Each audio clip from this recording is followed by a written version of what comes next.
Show how living organisms are stocked into habitats. It's time to spread the seed.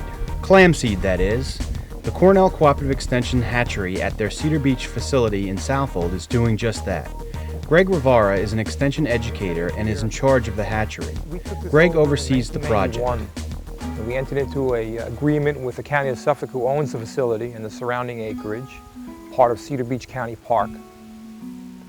And the town of Southold at the time wanted to start a hatchery, a shellfish hatchery. And we entered into a contract with them, and we've been doing that for the last 10 years. In the meantime, other towns have gotten in touch with us, including Southampton, and now Shelter Island may also be joining us. And it's very exciting to be involved with towns. I think they appreciate the value they're getting in dealing with us. They're getting quite a lot for their money in terms of shellfish seed. Now remember, we don't sell seed by the piece or by the thousand like commercial entities do. We have a contract price, and that is really what we're using to run the hatchery. And whatever the production of the hatchery is for a given year, that's what the towns are getting on a prorated basis. I've been involved with all three of the municipal shellfish hatcheries on Long Island. The first one was in the town of Islip. Then the town of East Hampton started one up in Montauk with some state monies. And then our facility here in Southold. And I can tell you that we're not trying to fool ourselves into thinking that the work we're doing is going to supplant what Mother Nature can do. I think a lot of the folks, especially the commercial fishermen, thought that some of these facilities were going to guarantee them a commercial harvest forever. And the truth of the matter is that we can never replace what Mother Nature does when she wants to do a good job. We're only trying to smooth out the ups and downs of the natural production that you see out here, especially with respect to hard clams.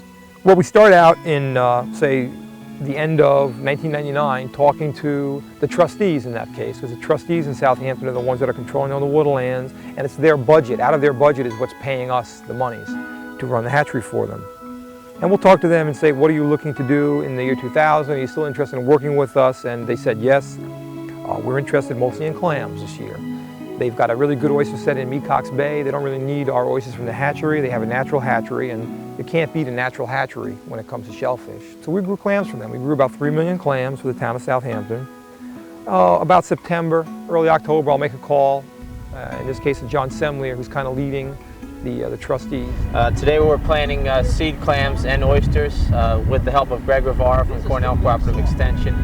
For the last 3 years, the Southampton Town trustees have entered into an agreement with Cornell, which we've received juvenile clams, oysters, and scallops. Basically, we've had services provided us through the hatchery at Cornell Marine Center in Southold, which we've received the shellfish. We don't actually purchase the shellfish from Cornell, but they provide us with a service for grow out. We want to get them in the water before it gets so cold that they won't burrow in anymore. And that's about 45, 50 degrees Fahrenheit. They'll still burrow, but it'll take them a lot longer. However, we don't want to plant them too early necessarily, because we feel that might impact them in terms of predation. The crabs are still active in the summer, and we think that crabs foraging are a big cause of shellfish mortality. So we're trying to plant them late enough so the crabs won't be a problem, but early enough so that they won't basically sit on the top of the sand and freeze over the winter. Today we're in North Sea Harbor, which has been a management zone that the trustees have operated for shellfish harvesting for the last 5 years.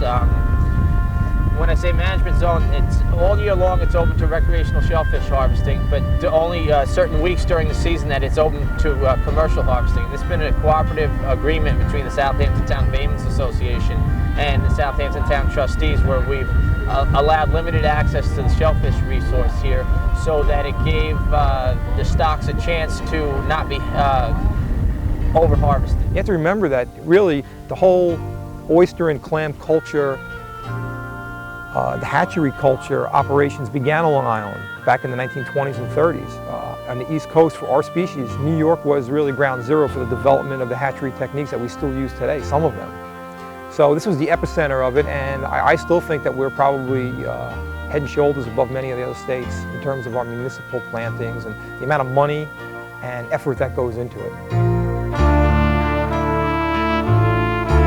We're happy to host this month's show from the Vanderbilt Museum. I hope you've enjoyed our show and you'll have a chance to come visit the Vanderbilt Museum. You'll be able to see a gold